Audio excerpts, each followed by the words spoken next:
Hello, this is Andy Schweitzer, and this is our first video in a set of videos on laws of thermodynamics. We're going to briefly preview the first law of thermodynamics and the second law of thermodynamics. I will then give some information surrounding around those, some tidbits of things you might want to know. The first law of thermodynamics is that energy cannot be created nor destroyed. Another way of saying this is that the energy in the universe is constant. Now, over all of this little video here, one of the things that we're going to attempt to answer, one of the things that we'll be constantly trying to sort of answer is a reaction going to run, or is it spontaneous? That is one of the things we'll describe and talk about more in this PowerPoint or this little video here, and I think we'll constantly be looking back on. But anyways, the first law of thermodynamics is energy cannot be created or destroyed, simply converted from one form of energy to another. Another way of saying it again is that energy can be in the universe is constant. Okay, so regardless of how we look at it, energy is not going anywhere, it's just converted from one form to another. One thing that we'll quite often look at it is with a thing called the system. This would be our reaction system in the surroundings. Now, we happen to be in the surroundings. Okay, so if a reaction gives off energy to the surroundings, we usually feel that particular heat, and since our system is losing energy, we call it a negative delta H. In this video, we are not going to show how you calculate delta H. It's basically in many ways to calculate it, but the reactants have this energy, and the products have a lower energy, a little bit of activation energy, and it releases all sorts of energy. This difference here would be called your delta H. In this case, it would be negative, not because we are gaining energy, it's just because the system's losing it. For a positive delta H reaction, one that's endothermic, the reaction would be a mirror image and look like this. Reactants energy here, the products are gaining energy, and it would look like this. This would be my delta H. Okay. Again, system plus surroundings, okay, equals the universe. Cannot change. Okay. So if my system loses energy, then the surroundings must gain it. If the system gains energy, then the surroundings must lose it. Either way, it's all the same. Alright, so again, one of the things we're looking at here is this little guy right here. Is a reaction going to be spontaneous? So that we'll constantly start running and talking about. That is ultimately one of our big picture ideas in this particular chapter. Alright, got a lot of room here now. Now, when I say is a reaction going to be spontaneous, I often talk about this particular picture. I have my concentration of my reactants, I have my concentration of my products, and I have my little gauge dial here. Okay. Now, a reaction is either going to go to completion, which means it would literally go right over to here, or go to, let's say, some form of equilibrium, okay, which would be K. Regardless of where we're going to, we have our starting point, our initial point, and we have our end point. This could be my end point, or the end here could be my end point here. This is called going to completion. It's just going to equilibrium. Either way, I start, let's say, right here. I have a larger concentration of reactants relative to products. We call this Q, reaction quotient, and I will then proceed from my reactants to my products. The fact that I'm traveling towards my products would give me a negative delta G, and we'll talk a little more about delta G. Conversely, I'd have a positive electropotential if it was that type of reaction. As long as if I'm at STP, I would have a K, or equilibrium constant, that's greater than 1. That means this value is greater than 1 as well. But either way, is a reaction going to run? All I'm referring to is a reaction that proceeds from reactants to products. That means I'm going to be traveling literally from what I designate as reactants to on the left side to the right side, which is going to be my designated products. And then, I mean, hypothetically, I could be even right here. Okay, this could be my Q. In that case, I'll be traveling from products to reactants to achieve equilibrium. Either way, the question is, am I spontaneous? If the answer is yes, my delta G is going to be negative, and I'll be traveling in this direction, okay, in order to get to my end point, which could be equilibrium or it could be to completion. Now, there are lots of factors that are involved here. Okay, one is delta H, and I'm going to get that into an H. Delta H is one factor. Delta S is the next factor, which I will talk about in a moment, and then temperature is another factor. Okay, so these we'll talk about on the next slide, or previous slides, the ones that are coming up here. Let's talk about delta H. Okay, now, so as far as spontaneous, how does delta H affect this? Well, this is talking about energy entering or leaving the system. So if I have a picture here, okay, and I have my system right here, and it contains all this energy, and it simply just needs to release that energy, it can pretty much do that whenever it wants. I make the analogy of going to the mall with $500 in your pocket. It's just a matter of time before you spend it, okay? And you should note that a reaction that's losing energy is becoming more stable, and therefore this is also a more spontaneous process. So a negative delta H is a reaction that's losing energy, heat energy. This is a spontaneous process. Now, if we were to reverse this around, you'd see that, okay, well, a system has to gain energy. If it needs to gain energy from its surroundings, heat energy, then it's simply going to have to wait until the environment or the surroundings provides that energy. Again, that's like going to the mall with no money. You really can do nothing until you acquire some money. So this would be a positive delta H, and in this case would be a non-spontaneous factor. Okay, non-spontaneous. So now there are, albeit, other factors, okay? But with delta H, you should be aware that if it is negative, you should be considering this thing being leaning in the direction of being spontaneous.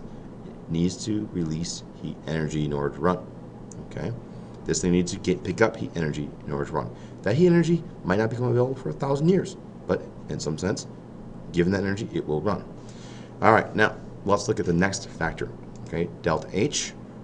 Now we'll move to delta S. Now, entropy, not as intuitive as delta H and enthalpy. Again, I'll remind everybody that I didn't say it in the first one, but delta H, another name for delta H is enthalpy. And we will not look at calculating delta H at all, just like I will not do any calculations of delta S. Okay? Delta S is referred to as entropy. Okay? This says, okay, from your reactants going to your products, how much disorder is being created? Again, the only reason why we talk about entropy. Now, enthalpy, heat, that has other things we can use it for. How much energy is released from a particular reaction? How much energy we got to put in?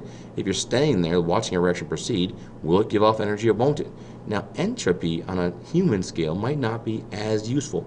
Took them a little while to figure it out, but it does play a very key role, and we'll see what that is. Again, our key role is going to be, will a reaction run? And when I say that, I mean, will it proceed from reactants to products all by itself? So, what is entropy? Entropy is the amount of disorder. Okay, now another way I see this as is entropy is the amount of movement. Ultimately, it is movement. Okay? Therefore, a solid will have less disorder than a gas. A solid will have less disorder than a liquid, which would have less disorder than a gas, purely on the basis of movement.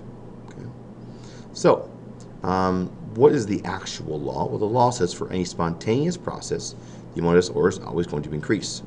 So, in that case, your system, okay, if your system, and then you have your surroundings around the outside, okay, and then of course we have our entire universe, okay.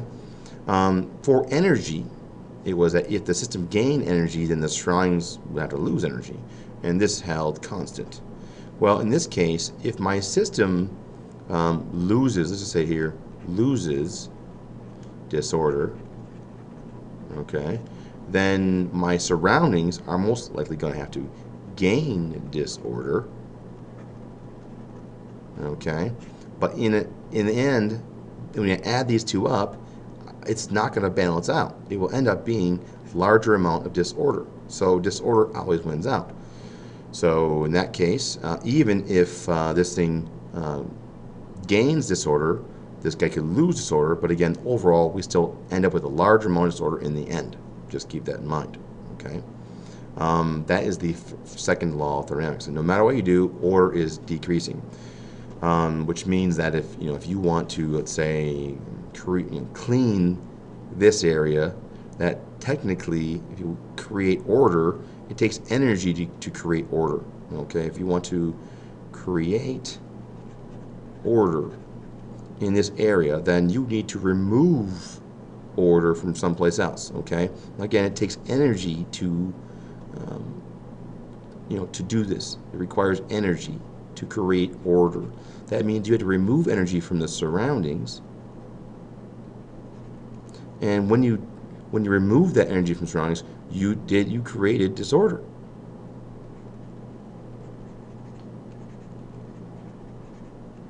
Okay, and again, in order to create order someplace else, you need to have disorder in someplace different. Okay, that is true everywhere we go. Now, how will this affect the overall goal of will a reaction run? And the idea here is that, again, okay, so will a reaction run? Okay, and the basic premise on this is it takes energy to create order. Okay, you could think of it in a sense that, okay, let's just deal with that for a moment here. So it takes energy to create order.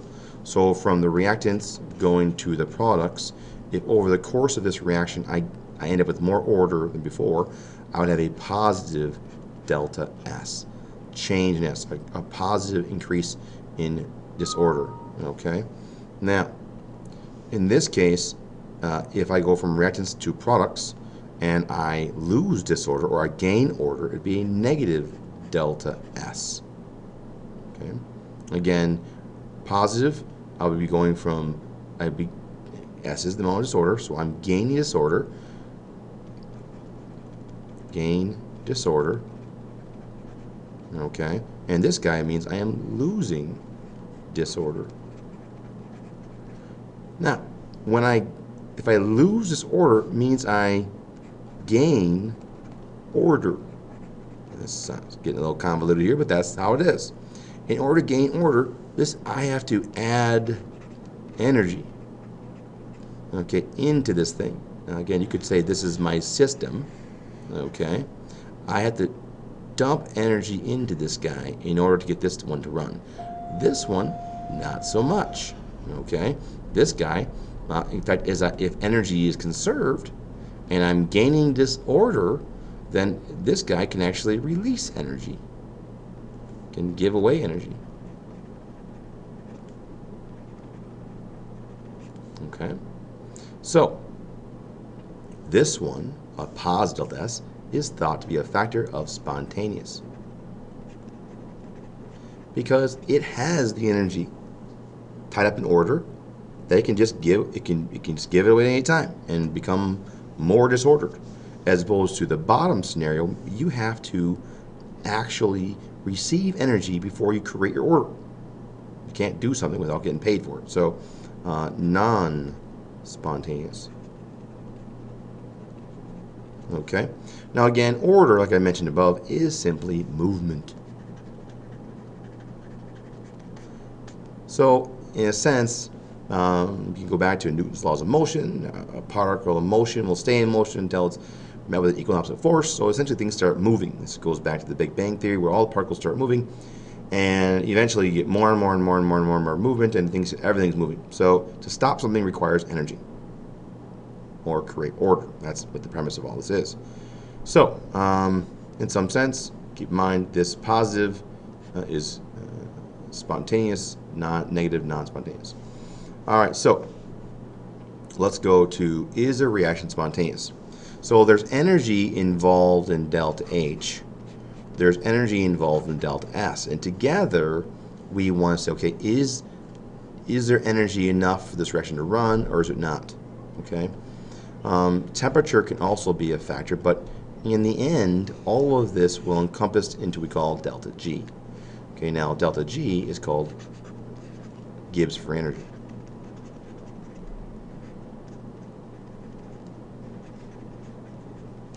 Okay, now let's just look at these individually. If I have a negative delta H, that is a spontaneous factor. It's losing energy to its surroundings. Now, if I have a negative positive, let's go positive delta S, that means this thing is gaining disorder. That's also a spontaneous factor, meaning that it does not require energy to provide into the system to create order. In fact, it's going to give away a little bit of energy to when it creates its disorder. Now, entropy is much smaller energy-wise generally than delta H. Okay, keep that in mind. But that way, both these factors are giving away energy. Therefore, the temperature does not matter. This thing is going to be delta G, will be spontaneous at all temperatures, and it would be a negative delta G at all temperatures. If I have a positive, let's back that up. Let's go one more here. I'm going to change this a little bit. Let's go if I have a negative delta H, okay, this factor is going to be a spontaneous factor, okay? But let's say I have a negative delta S. So that means that this particular reaction is going to create order. That means that it's going to require some energy to drive that order. It's possible that the delta H is releasing enough energy to cover the cost of creating some order and still release some energy. That is totally going to be dependent. Again, this is a non-spontaneous factor, but that's going to be totally dependent on temperature. Okay, and I'll show you the actual mathematics of that in a moment. But delta G is going to be positive or it could be negative depending on the temperature. If I have a positive delta H, it means this thing requires me to have heat entered into the reaction. It's non-spontaneous factor. And if I have a negative delta S, that is also a non-spontaneous factor. In this case, I need heat to be driven in to this guy and this guy, energy for both of them. That means that the temperature isn't really going to matter. This thing is going to be a positive delta G, and it will be non-spontaneous at all temperatures. Just like this one ran at all temperatures, now this one will not. Now again, does that mean this reaction can't run? Absolutely not. It just means that it needs to have energy constantly fed into it at all times, or it will stop. The other option here would be to have a positive delta H, which is a non-spontaneous factor, and we have a a positive delta S, which is a spontaneous factor. Now, like I said, the energy quantities in entropy generally are much smaller, so this would be a little bit unlikely. An endothermic reaction, positive, where there's enough disorder placed so that it produces enough disorder to release enough energy to feed the delta H and have a little more energy left over. Again, it just depends on the temperature. Okay, it depends on the temperature. Not as common of a scenario, but the delta G can either be positive or it could be negative, just depending on the temperature. Okay. Now the mathematics of this scenario are located right here. I have delta G equals delta H minus my temperature times my delta S. This is going to be in kilojoules per mole. This is kilojoules per mole. Generally, well, this has to be in kilojoules per mole, but a lot of times we see it in joules. So our tables you have will be listed in joules. So I divide this by 1,000 to get this in kilojoules per mole. And you'll see just when you do problems of this nature, these are much smaller number values. So when I subtract the two, the delta H generally plays a larger role in reality. Make sure this is in Kelvin. But either way, if the delta H is negative, which means this is a spontaneous factor, and let's say the delta S is positive, which is a spontaneous factor, then in this case, you take this guy, positive, times the temperature, okay, gets you a number, and then the negative here. So no matter what, if this is positive, positive times a negative makes this value is negative. And no matter what I do with this temperature, this value will always be negative.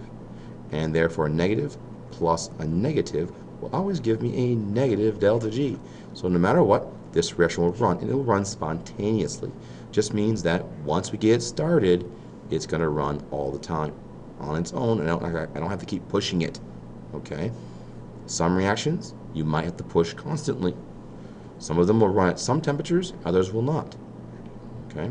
Now, if I go, again, delta G equals delta H minus my temperature times delta S. All right. Again, that's just a reminder that you have to make sure units match up. If this is going to be positive, endothermic, that's a non-spontaneous factor. And then, of course, if this is negative, again, I'm losing disorder. I'll need to add energy in to create order. A negative times negative means this whole value here is positive. A positive plus a positive means I'm always going to have a positive delta G, no matter how much or how little I create my temperature. This means it's non-spontaneous at all temperatures. Just means that I will need to literally feed the flame on this thing entirely to keep it running all the time. Okay. The last two scenarios we'll do right here would be delta G equals delta H minus temperature times delta S.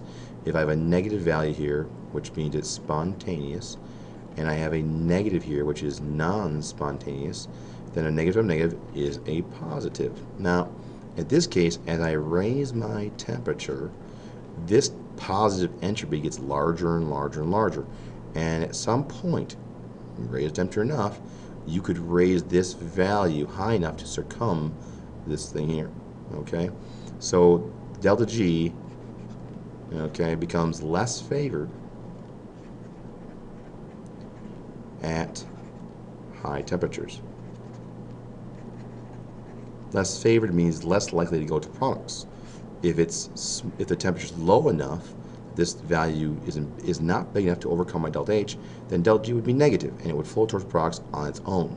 If as I raise my temperature higher and higher and higher, then eventually it's large enough and it becomes positive. I have to then, a positive delta G means it's not going to run on its own. I need to feed it energy in order for it to run. The only other scenario would be delta G equals delta H minus temperature times delta S, where this is going to be positive, and this is also positive. Again, positive times a negative is a negative.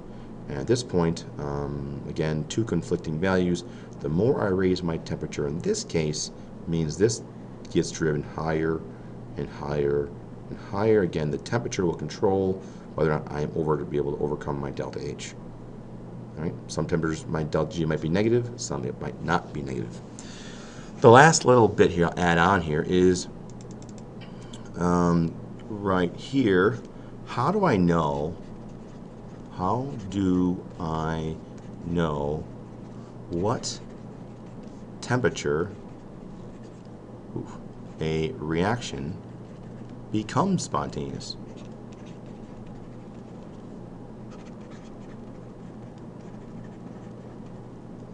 Now, some situations don't have a temperature, but you'd see in these last two scenarios right here that at some temperatures my value might be, delta G might be negative, and some temperatures my value might be positive. So what happens is that delta G will teeter-totter on 0. If it's below 0, negative, then delta G is negative and the thing runs on its own. If it's positive, then of course delta G would be non-spontaneous, and energy would need to be flowing into that system constantly in order to get it to run. The way you get to know the temperature which it runs at, you'd say, okay, your delta G equals your delta H minus your temperature times your delta S. And what you would do, get rid of that double S there, is you would plug 0 in for this guy. And then you would say, okay, I have my delta H minus my temperature times delta S. Then you would insert your value of delta H, insert your value for delta S, and you would solve for these. Okay? And that temperature would give you the temperature at which delta G becomes 0. And that would be the temperature at which you would just barely be in the cusp of either running on its own or not. Now, I will say that very often we have a little circle here, here, and here. These are called prime symbols, which means that they are calculated at STP.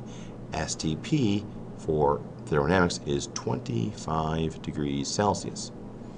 Now, if you start changing your temperature, technically these values were calculated at STP.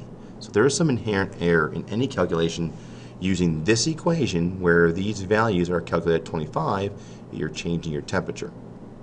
Just to be aware, there's some inherent error in that mathematics, that process.